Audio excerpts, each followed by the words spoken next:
Assalamualaikum warahmatullahi wabarakatuh. Selamat datang di channel Muhammad Samsudin. Di kesempatan kali ini saya akan melanjutkan cerita Selamat dari Tumbal Pesugihan part 10. Sebelum masuk ke ceritanya, jangan lupa subscribe dulu ke channel ini. Selamat mendengarkan. Non, buka non, teriak Mbok Wati dari luar kamar. Sementara itu, aku masih berdiri mematung karena si wanita rambut panjang masih berdiri menghalangi pintu. Non, tolong, teriak Mbok Wati lagi. Non. Dilema, iya, itu yang kurasakan. Ada keinginan untuk membukakan pintu, namun rasa takut ini masih terlalu besar. Non, Mbok Wati menjerit. Tiba-tiba rasa takutku sirna. Tubuhku bisa mulai bergerak perlahan mendekati pintu. Kutatap wajah sosok yang menyeramkan itu. Jangan buka pintunya, ucap si wanita berambut panjang. Kenapa? Balasku gugup sambil terus mendekatinya. Pokoknya jangan bukakan pintu. Kini posisiku sudah tinggal beberapa langkah dengannya. Non, tolong. Si wanita berambut panjang terbang pojok kamar, berdiri sambil menundukkan kepalanya. Kulanjutkan berjalan, pintu sudah ada di hadapanku. Saat aku raih gagang pintu, dia bukan Mbok Wati, jangan buka, ucapnya lirih. Tok tok tok, non Kila. Ada sedikit keraguan di hati, apa kali ini aku harus percaya ucapannya? Jemariku sudah memegang kunci yang menggantung di lubang kunci. Hanya tinggal satu kali gerakan lagi, pintu akan terbuka. Kali ini, percayalah padaku, dia bukan Mbok Wati, ucapnya lagi, membuatnya menahan niat untuk membukakan pintu. Suasana di luar pun tiba-tiba terasa sunyi. Tidak terdengar lagi suara Mbok Wati meminta tolong. Mbok, tanyaku, tak ada jawaban. Mbok, duk. Suara benturan kencang di pintu. Kaget spontan aku mundur beberapa langkah, menjauhi dari pintu. Buka.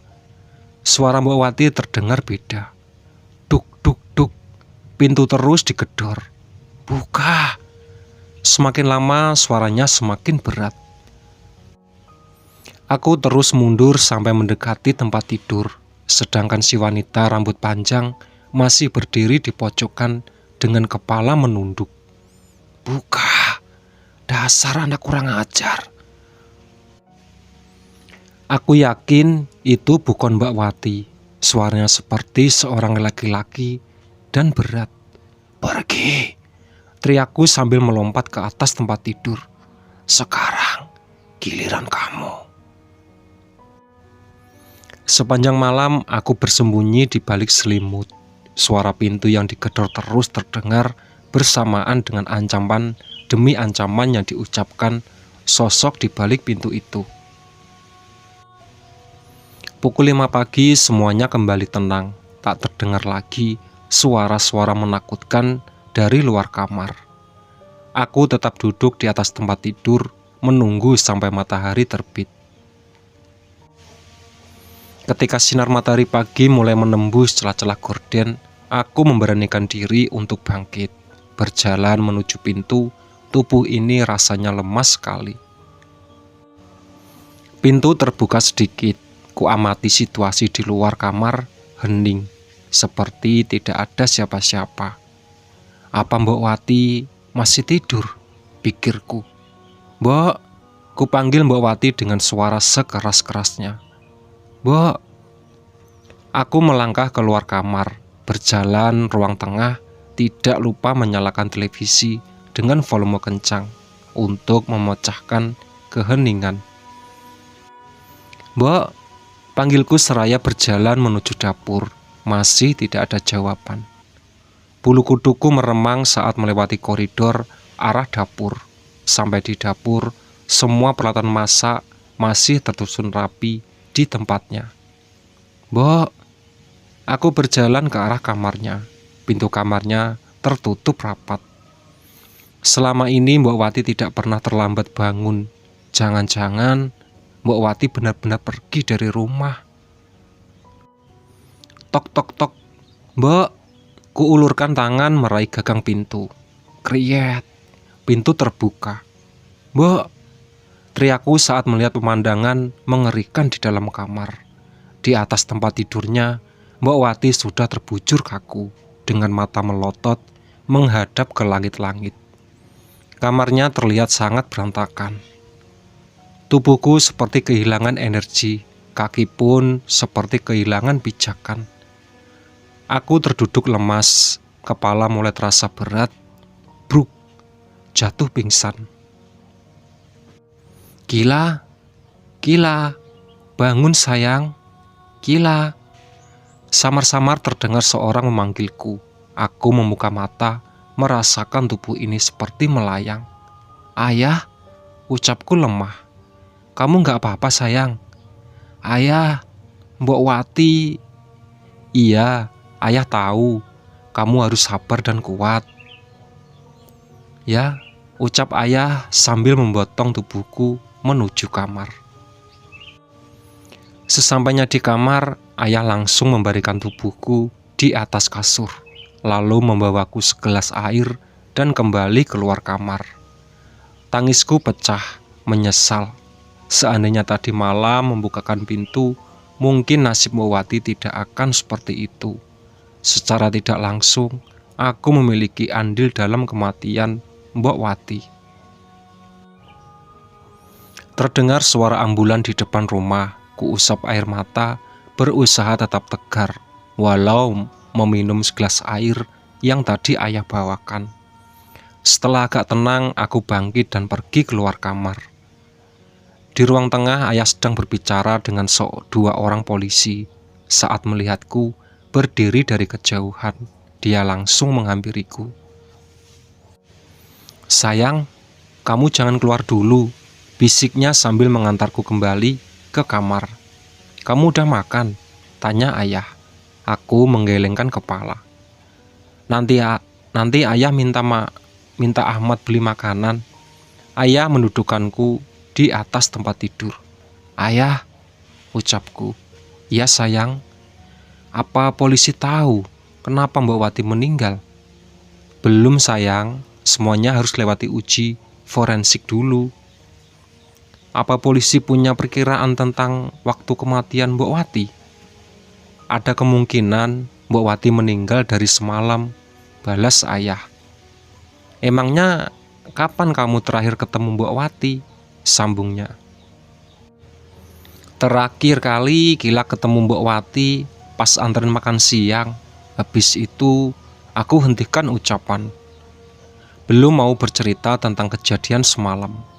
Habis itu Gila nggak lihat Mbok Wati lagi. Berarti kamu belum makan dari semalam." Aku menganggukkan kepala. "Ya ampun, gimana kalau kamu sakit? Dari semalam aku udah chat ayah, tapi nggak dibales. Telepon juga nggak diangkat. Ayah lagi ngapain sih?" "Maafin ayah sayang, semalam ada acara di rumah klien sampai tengah malam. Ayah lupa nyalain HP-nya, jelas ayah." "Kamu makan apa?" "Terserah," balasku singkat. "Ya udah, ayah keluar dulu ya, nanti Ahmad antar makanan ke sini." Aku menganggukkan kepala. Kemudian ayah pergi meninggalkan kamar, namun pikiranku masih belum tenang. Terus memikirkan kejanggalan dari rangkaian peristiwa yang terjadi semalam. Mulai dari suara benda terjatuh, jeritan Mbok Wati yang mengetuk pintu, kedatangan si wanita berambut panjang, dan ancaman dari sosok misterius. Beberapa pertanyaan pun muncul di pikiranku. Apakah si wanita berambut panjang ikut terlibat? Sepertinya dia mengetahui sesuatu. Dia juga yang memintaku untuk tidak membukakan pintu. Lalu, pertanyaannya lain muncul. Bagaimana bila orang yang semalam meminta tolong itu benar-benar Mbok Wati? Rasanya aku tak sanggup menanggung rasa penyesalan seumur hidup. Apalagi sebelumnya aku sudah menuduhnya melakukan praktik ilmu hitam. Semua pertanyaan ini benar-benar membuatku bingung. Semakin bingung ketika harus memikirkan tentang siapa sosok misterius yang terus mengancamku sepanjang malam. Tok tok tok, Non Kila, masuk Mbok, sautku yang masih duduk di tempat tidur. Mbok Wati masuk ke dalam kamar, membawakan sebuah semangkuk sop ayam. Mbok, tahu aja Kila lagi lapar. Mbok Wati tersenyum. Mbok, semalam kemana aja? Aku nungguin kok nggak diantar makanan sih. Kan lapar, keluhku. Mbok sudah pergi, Non. Pergi kemana? Pergi sama Dan Stephen dan Kelvin. Kila boleh ikut? Non Kila nggak boleh ikut. Harus jagain bapak dan ibu. Yah, kok gitu sih Mbok? Non, raut wajah Mbok Wati mendadak berubah sedih. Iya Mbok. Mbok ninggalin sesuatu buat Non. Wah, apa tuh Mbok? Non ambil sendiri di laci nakar kamar Mbok. Kenapa nggak dibawa ke sini? Tanyaku. Nggak bisa Non, balas Mbok Wati. Non, sambungnya. Non. Badanku seperti bergoyang pelan. Aku membuka mata. Non, panggil Pak Ahmad sambil menggoyang-goyangkan tubuhku. Pak Ahmad, aku lumayan kaget akan kehadirannya. Tadi tidurnya pules banget. Saya nggak tega bangunin. Cuma katanya Non Kila belum makan. Oh iya, nggak apa-apa Pak. Makasih ya. Iya, saya ke depan lagi ya Non. Iya Pak. Pak Ahmad keluar kamar. Kutatap makanan yang dibawanya di atas nakas. Sop ayam sama persis dengan mimpiku barusan. Aku kembali mengingat-ingat perkataan Mbok Wati dalam mimpi itu. Pesannya harus menjaga bunda dan ayah. Lalu dia meninggalkan sesuatu, tapi aku tidak ingat di mana. Apa aku harus percaya dengan mimpi itu? Lalu pergi mencari benda yang dimaksud Mbok Wati. Kerucuk-kerucuk-kerucuk. Perutku berbunyi, sepertinya cacing-cacing di perut sudah tidak kuat menahan lapar. Aku pun duduk di ujung tempat tidur, menghadap nakas makan. Air mata mengalir saat ku mulai menyantap sop ayam. Teringat dengan masakan Mbok Wati, rasanya baru kemarin aku masak dan makan bersamanya, sambil bertukar cerita. Namun semenjak aku masuk rumah sakit, kami tidak pernah lagi mengobrol. Kenangan terakhir yang kulihat hanya perdebatan kami hingga tuduhan kasarku padanya. Selesai makan, ayah datang ke kamar. Udah makannya sayang? Tanyanya sembari menghampiriku. Udah, balasku singkat. Ayah duduk di ujung tempat tidur, lalu mengelus-ngelus dahiku.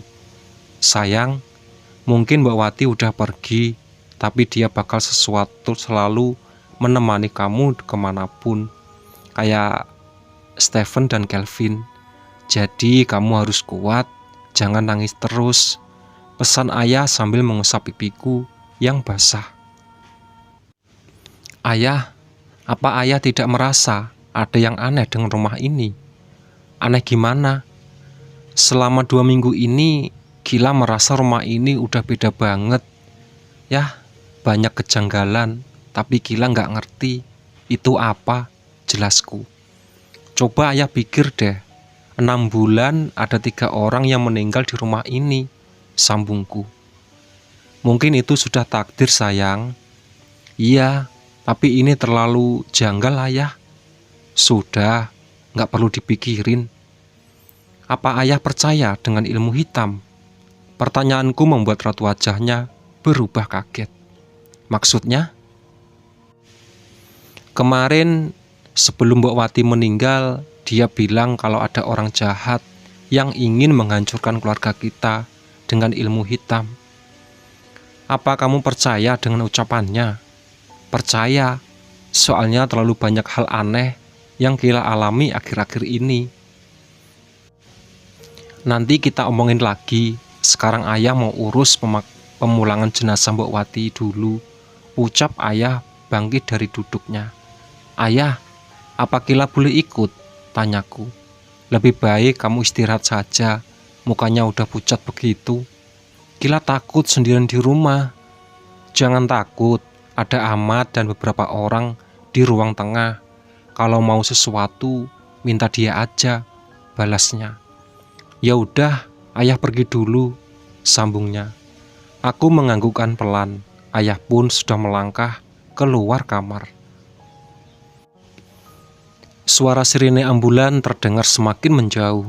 Tandanya jenazah Mbok Wati sudah dibawa ke rumah sakit. Kemungkinan besar langsung dipulangkan ke kampung halamannya di Jawa Tengah. Aku bangkit dari tempat tidur, berjalan keluar kamar. Kulihat memang masih ada beberapa orang yang duduk di ruang tengah, termasuk seorang polisi. Non Kila, mau kemana? Tanya Ahmad bangkit dari duduknya. Mau ke dapur, Pak. Kalau mau apa-apa, biar saya aja yang ambilin. Gak apa-apa, Pak. Aku lanjut berjalan menuju dapur. Sebenarnya tujuan utamaku ke kamar Mbok Wati. Kondisi sekitar kamarnya sepi, tidak ada orang. Rasa penasaranku akan pesan Mbok Wati di dalam mimpi mampu mengalahkan rasa takut. Bergegas aku masuk ke kamarnya, berantakan. Itu yang pertama kali kulihat. Tak mau berlama-lama, segera ku cari benda Mbok Wati yang dimaksud itu. Di lemari dan meja kecil tidak ada, hanya tersisa laci, nakas. Tiba-tiba rasa takutku muncul, teringat dengan kondisi terakhir Mbok Wati yang terbaring di atas tempat tidur. Perlahan aku mendekati tempat tidur, mata tetap berusaha fokus pada laci nakas.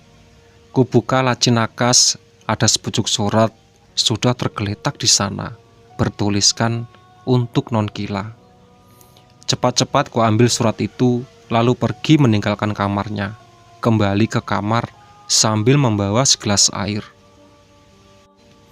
Aku sudah mengambil posisi duduk di atas tempat tidur. Sebelumnya sudah mengunci pintu kamar, khawatir ada yang tiba-tiba masuk. Entah kenapa, aku merasa surat ini sangat penting. Ku ambil kertas yang ada di dalam surat, mulai membacanya. Non, apakah Non Kila ingat dengan ucapan Den Stephen seminggu setelah ibu tidak sadarkan diri? Saat ibu sempat bangun sebentar dan meminta minum, Mbok sempat kaget melihatnya, sampai tidak sempat membangunkan Den Stephen. Sebelum ibu mengeluhkan kondisi tubuhnya yang terasa sakit, dia sempat berpesan untuk menjaga Den Stephen dan Kelvin. Dia curiga kalau penyakitnya itu karena ulah seseorang. Namun, belum sempat bercerita lebih banyak, ibu kembali tidak sadarkan diri sampai sekarang.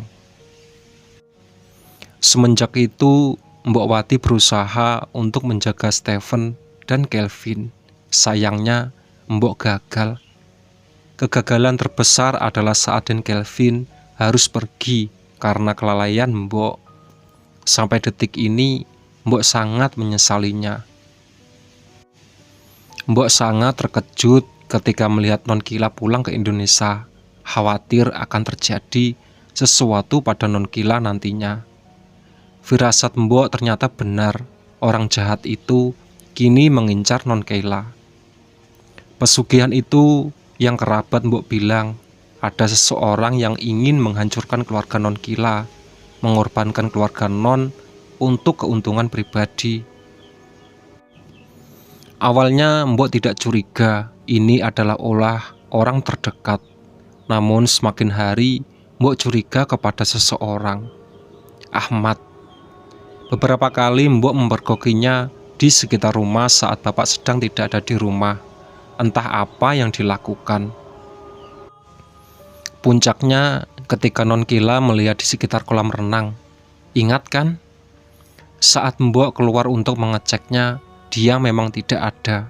Tapi sekilas Mbok melihat seseorang berlari ke samping rumah. Sesaat sebelum Mbok sampai di depan kolam renang, Lastri pun pernah bilang pada Mbok Wati kalau ada sosok jahat datangnya ke rumah, bentuknya wanita ular. Namun dia tidak berani mengungkap lebih banyak karena diancam akan dibunuh. Mbok tak menyangka, akhirnya dia berani menemui Nonkeila, usir wanita itu. Bukan Mbok Wati atau Nonkeila yang dia maksud, tapi si wanita ular itu. Ketika Mbok Wati mendengar kata itu, tandanya dia akan kembali meminta tumbal. Tentu Nonkeila lah yang diincarnya. Mbok sudah berusaha mencegahnya, tapi tidak berhasil. Akhirnya Mbok harus mengambil langkah terakhir. Kemenyan adalah cara terakhir yang bisa Mbok lakukan. Benar ucapan Nonkeila, itu untuk mengundang setan, memberi makan agar dia teralihkan dengan tujuan utama. Sementara itu, Mbok berusaha mencari jalan lain untuk menyelamatkan Nonkeila, termasuk memaksa Nonkeila untuk meninggalkan rumah sementara. Mbok minta maaf, hampir membuat Nonkeila celaka. Mbok kira efek dari antibiotik tidak separah itu. Namun di luar dugaan Nonkeila, hanya 1 hari saja menginap di rumah sakit. Dan rencana Mbok untuk menghadapi wanita ular itu pun gagal. Sebenarnya Mbok ingin sekali mengutarakan semua ini, namun beberapa kali terakhir Nonkeila sepertinya menghindar. Bahkan di saat ada waktu untuk berbicara, tuduhan yang Mbok dapatkan. Nonkeila tidak perlu khawatir, Mbok tidak marah sama sekali. Mbok sangat mengerti kalau Nonkeila tidak begitu paham tentang hal-hal mistis yang penuh tipu daya. Kalau Mbok tidak ada, Nonkeila harus berhati-hati tetap di dalam kamar, karena itu adalah tempat paling aman. Jaga ibu dan bapak, karena wanita ular itu tidak akan pernah berhenti sampai tujuan tercapai. Tanganku bergetar memegang sepucuk surat dari Mbok Wati. Tak menyangka semua yang dilakukan hanya untuk menyelamatkanku. Bulir-bulir bening mulai jatuh di sudut mata, menangisi kepergian dan penyesalan atas apa yang dilakukan kemarin. Seandainya aku membukakan pintu, kata-kata ini yang terus terngiang di pikiranku, sebuah penyesalan terbesar dalam hidupku. Dalam suratnya, Mbok Wati menyebut nama Lastri, si wanita rambut panjang itu. Aku bingung dengannya. Apa yang dia inginkan? Apa dia ingin membantuku? Atau bekerja sama dengan wanita ular itu? Sikapnya yang aneh saat menyuruhku untuk tidak membukakan pintu membuatku curiga. Lalu, bagaimana dengan Pak Ahmad? Apa benar dia yang melakukan ilmu hitam? Jika benar, apa tujuannya? Aku bangkit dari tempat tidur, mengunci pintu. Entah kenapa aku mulai tidak nyaman tinggal di rumah sendiri. Apalagi Pak Ahmad di ruang tengah. Sementara itu, ayah masih belum juga pulang. Ponsel berdering, panggilan telepon dari ayah, segera ku angkat. Gila, ayah harus antar jenazah Mbok Wati ke rumahnya. Jadi besok baru pulang, ucap ayah dari balik telepon. Oh ya udah, nggak apa-apa ya. Hati-hati, salam buat keluarga Mbok Wati. Iya, nanti kalau mau minta apa, bilang ke Ahmad aja ya. Iya, telepon ditutup. Lebih baik malam ini tidur di rumah sakit aja, nemenin bunda. Terlintas sebuah ide, soalnya agak menakutkan bila harus tetap di rumah bersama Pak Ahmad. Bergegas kumasukkan 1 set pakaian ke dalam tas kecil, lalu pergi mandi. Setelah mandi dan bersiap-siap, aku langsung keluar kamar, berjalan menuju ruang tengah sambil menjinjing tas kecil. "Mau kemana, Non?" tanya Pak Ahmad sambil melihatku masuki ruang tengah. "Mau ke rumah sakit, Pak." "Loh, nanti kalau bawa pulang gimana?" tanyanya. "Ayah pulangnya besok. Mau saya antar?" "Nggak usah, Pak. Bapak jaga rumah aja." "Tapi Non," Pak Ahmad tetap berusaha ingin mengantarku. "Beneran, Pak, nggak apa-apa. Gila bisa pergi sendiri." "Oh ya udah." Dengan langkah cepat, aku pergi keluar rumah. Rasanya sulit sekali bersikap normal pada Pak Ahmad. Setelah membaca surat dari Mbok Wati. Di depan rumah masih ada beberapa kerumunan orang, didomisili oleh tetangga-tetangga dekat rumah. Saat melihatku ke rumah, mereka semua mengurangi senyum. "Saya turut berduka cita ya, Dek," sapa salah satu tetangga yang menghampiriku. "Iya, Pak." Aku berdiri di depan rumah sambil menelepon taksi. "Mau saya antar aja, Non?" tanya Pak Ahmad dengan suara lantang dari teras. "Nggak usah, Pak," sautku. Tak lama taksi yang kupesan datang. Bergegas ku masuk dalam berlama-lama. Sejak tadi seperti menjadi pusat perhatian. Taksi mulai melaju ke rumah sakit, tempat yang lebih aman dibandingkan di rumah. Seandainya saja ada di rumah keluarga dekat kota ini, pasti aku lebih memilih pergi ke sana. Sayangnya, baik keluarga ayah atau bunda, semuanya tinggal di luar kota. Sesampainya di rumah sakit, aku langsung menuju kamar perawatan bunda. Kutatap wajah bunda yang masih tak sadarkan diri di atas tempat tidur. Kurang dari 1 minggu lagi, aku harus pulang ke Jerman. Semoga bunda lekas sadar. Hari ini pertama kali aku bermalam di rumah sakit sendirian. Sebelumnya ada Mbok Wati yang menemani. Sudah jam 10 malam, tapi aku belum juga mengantuk. Hanya bisa menatap layar ponsel sambil bertukar kabar dengan beberapa temanku. Tak terasa tubuh ini mulai terasa lelah. Ku coba membandingkan tubuh ini di sofa. Tak lama, aku pun tertidur. Pagi menyapa, aku bangkit dari sofa, pergi ke kamar mandi untuk cuci muka. Selanjutnya berjalan ke rumah sakit, mencari sarapan. Setelah sarapan, aku merebahkan tubuh di sofa, sambil menonton video di ponsel. Rasa kantuk mulai menyerang, entah sudah berapa lama, aku hanya menatap layar ponsel. Kusimpan ponsel di atas meja. Sunyinya suasana rumah sakit akhirnya membawaku ke alam mimpi. "Gila," panggil seseorang. "Gila." Suaranya mirip sekali dengan bunda.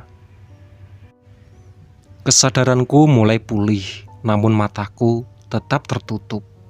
"Gila." Suara itu kembali terdengar jelas di telinga kiriku. Aku membuka mata, melihat ke arah sumber suara itu. "Anak bunda sudah bangun," sapa bunda dengan senyum merekah. "Apakah ini mimpi?" tanyaku dalam hati. Kucupit kulit tangan. "Au, terasa sakit." "Bunda," sapaku seraya bangkit dari sofa, menghampirinya. "Gila nggak mimpi kan?" "Kamu nggak mimpi, sayang." Air mataku mulai jatuh sambil menggenggam tangan halus bunda. Akhirnya bunda sudah bangun dari tidur panjangnya. "Bunda, Gila kangen." Kutatap wajahnya yang dari tadi mengumbar senyum. "Bunda juga kangen Gila," balasnya. "Gila, kapan kamu pulang ke Indonesia?" sambungnya. "Dari 2 minggu lalu." "Stephen sama Kelvin mana?" Tiba-tiba dadaku sesak, merasakan kepedihan yang begitu dalam. Bunda belum tahu kalau kedua buah hatinya sudah tiada. "Stephen sama Kelvin ada di rumah, Bun," balasku sambil menahan tangis. "Kamu jangan bohong. Setiap kali berbohong, pasti kamu tidak mau menatap wajah bunda." "Bun, Gila nggak bisa bohong, ucapku menatap wajahnya. Apa Mbak Wati juga di rumah? Aku menganggukkan pelan. Iya, jagain Stephen dan Kevin. Gila, seharusnya kamu cepat kembali ke Jerman. Di rumah bahaya. Bahaya? Apa Mbak Wati belum cerita? Udah, Bun. Bunda rasa ada orang ingin mencelakai keluarga kita. Target pertamanya Bunda, tapi dia gagal. Makanya Bunda minta Mbak Wati jaga Stephen dan Kelvin. Takut mereka ikut menjadi target berikutnya. Jelas Bunda. Apa Mbak Wati sudah tahu siapa pelakunya? Sambungnya. Ahmad, itu kata Mbak Wati.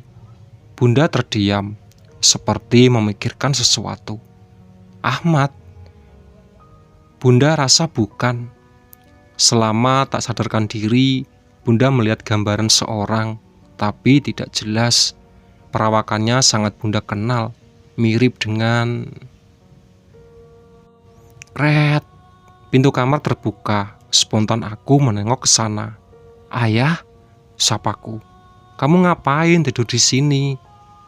Suara ayah terdengar kesal, kemudian dia berjalan menghampiriku. Gila takut di rumah, balasku. Kenapa takut? Kan ada Ahmad. Ayah, Bunda sudah... Aku menoleh ke arah Bunda, tapi matanya sudah kembali tertutup. Udah apa? Tanya ayah. Udah sadar, balasku lemah. Kamu yakin? Iya, barusan aku ngobrol sama Gila. Bun, ayah datang. Buka matanya Bunda. Aku menangis sambil terus mencium tangan Bunda. Gila nggak bohong ya, sambungku. Iya, ayah percaya. Sekarang kamu pulang dulu ke rumah. Nanti biar dokter yang periksa. Ayah memegang kedua pundaku, mencoba membangkitkanku dari kursi. Gila mau di sini aja ya, nemenin Bunda. Aku menolak ajakannya. Besok ayah antar lagi ke sini, rayunya. Aku menurut, kemudian membereskan semua barang bawaanku, sekali menatap Bunda, berharap tadi bukan halusinasi saja. Bunda, Gila pulang dulu ya, besok balik lagi. Ucapku seraya berjalan meninggalkan kamar. Masih ada harapan Bunda membalas ucapanku. Nihil. Bunda tetap saja terdiam. Itulah sahabat cerita dari Selamat dari Tumbal Pesugihan. Ditunggu part selanjutnya. Oke. Semoga kisah ini bisa kita ambil hikmah dan bisa kita ambil pelajaran di dalamnya. Mohon maaf apabila ada salah-salah kata. Wassalamualaikum warahmatullahi wabarakatuh. Bye-bye.